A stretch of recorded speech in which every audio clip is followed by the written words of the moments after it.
अस्सलामुअलैकुम और जय हिंद साथियों। मैं Siraj Khan, president of Siraj foundation, आज ये प्रेस मीट इस मकसद से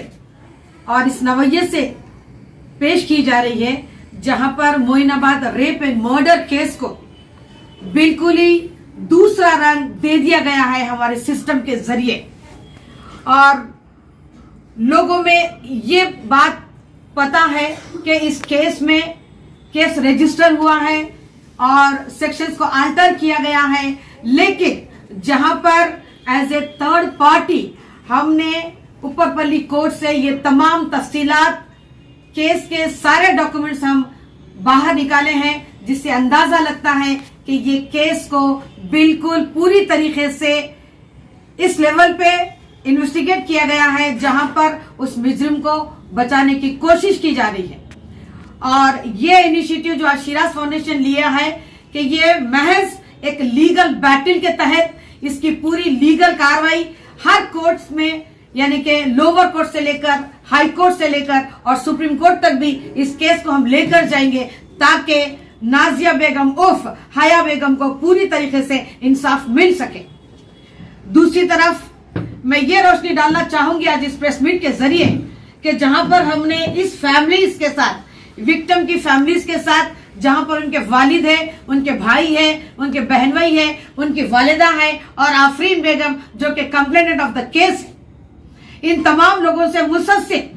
15 से 20 दिनों से लगातार हमारी जांच पड़ताल हो रही है। यहां तक कि हम उस गांव में, अजीज नगर में भी गए हैं जहां पर बच्ची का वाकया, उस मुजरिम मधु यादव के बेडरूम में इस बच्ची को फांसी पर लटका कर, उसका कत्ल कर कर, उसके साथ इस्तेसाल कर कर, उसको रेप कर कर मार डाला गया था। आज बहुत बड़ा सवाल यह है, जहां पर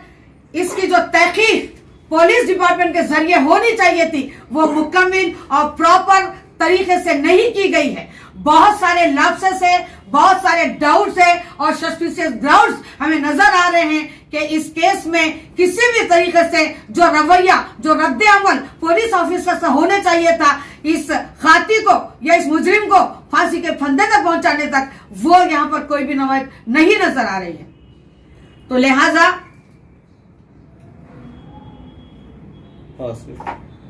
हम ये डिमांड करते हैं कि इस केस का जो आईओ है, इन्वेस्टिगेशन ऑफिसर जो है, उसको तब्दील किया जाए और जितना भी टीम इस केस में लगी हुई है वो सारी की सारी टीम को बदलने की यहां पर मेरा पहला डिमांड होगा, क्योंकि यहां पर बहुत सारे नाइंसाफी होने के इम्कानात नजर आ रहे हैं। हमें ऐसा लगता है जहां पर हम गांव गए थे, यानी कि मोइनाबाद मंडल या मोइनाबाद गांव में जब हम गए थे, मुख्तलिफ लोगों से, मुख्तलिफ गांव के लोगों से, सरपंच से या दीगर पटवारी से या मजीद लोगों से जब बात होती है तो पूरा का पूरा माजरा दूसरा रुख वहां पर इख्तियार करे हुआ था।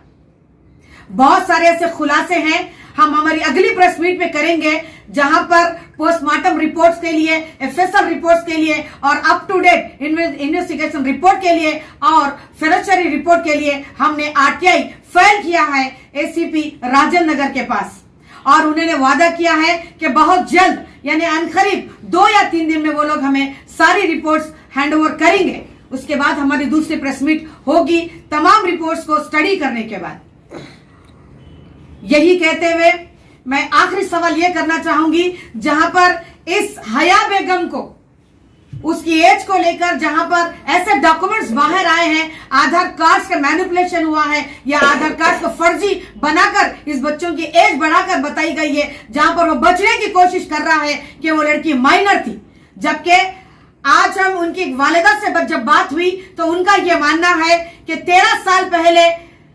आफरीन के वालिद साहब से इनकी शादी हुई थी। उस वक्त हया बेगम, यानी कि victim of Moinabad rape and murder case, just वो 3 साल की थी, यानी कि 13 और 3 16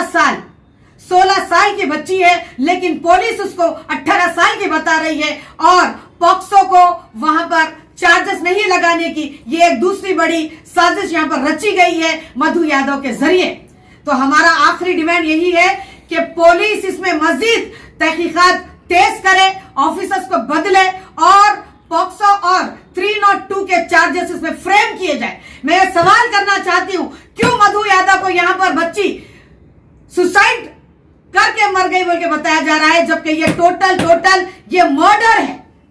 ये मर्डर है और मर्डर के चार्जेस इसमें फ्रेम करना चाहिए। अदरवाइज इसकी लड़ाई को लेकर हम कहीं तक भी जा सकते हैं, क्योंकि हिंदुस्तान का कानून से सारी अवाम को ये उम्मीद लगी रहती है कि इंसाफ होगा और इंशाल्लाह ताला इस लीगल बैटल में शिराज फाउंडेशन हत्तम अपने इम्कानात करते हुए आखिर तक उस खाती को फांसी की सजा पहुंचाए तक या कैपिटल पनिशमेंट दिलाए तक इनके साथ रहेगा। यही मैं कहते हुए आप मीडिया से भी गुजारिश करूंगी तो इस खबर को, इस मैसेज को, इस मीट को ज्यादा से ज्यादा आप उस हद तक पहुंचाए जहां तक हुकूमत तेलंगाना इसके ऊपर सीरियस और संजीदा होते हुए आज तेलंगाना में जो मर्डर्स, रेप्स, गैंग रेप्स हो रहे हैं इसके ऊपर सख्त इकदाम उठाए हुए ऐसे विक्टिम के साथ राहत का काम करते हुए इनके साथ इंसाफ कर सके। मैडम कुछ सवाल? मैडम अभी थोड़ा सुनने में ये आ रहा है कि बच्ची का लॉयर रखे हैं बोल के, तो आप थोड़ा बता सकते हैं कि इनके लॉयर कौन है, क्या है? देखिए ऑलरेडी ये बच्ची को एक गवर्नमेंट पीपी मिलते हैं, पब्लिक प्रोसिक्यूटर मिलते हैं, उनको असिस्ट करने के लिए हमारे एडवोकेट्स है और जहां पर एक एज ए लॉ स्टूडेंट मैं भी इस केस की ऑब्जर्वेशन कर रही हूँ। कुछ पार्टीज भी करेगा ना जी, पार्टीज भी। मैडम आपसे और एक सवाल ये है कि जी नहीं, फिलहाल ये केस की लीगल बैटल या लीगल फाइट में शिराज फाउंडेशन का पूरा कंट्रीब्यूशन है, बस इससे आगे और कुछ भी नहीं है। और कोई अप्रोच हुए क्या ये लीगल बैटल करने के लिए विक्टिम से? अभी तक तो और कोई अप्रोच हुए लीगल बैटल? थोड़ा इनसे एक सवाल है, आपको मुश्ताक मलिक साहब बोले थे कि कुछ हेल्प करते या हर महीना कुछ आपके पढ़ाई लिखाई, राशन पानी, तो उसके लिए आप कुछ बोलेंगे?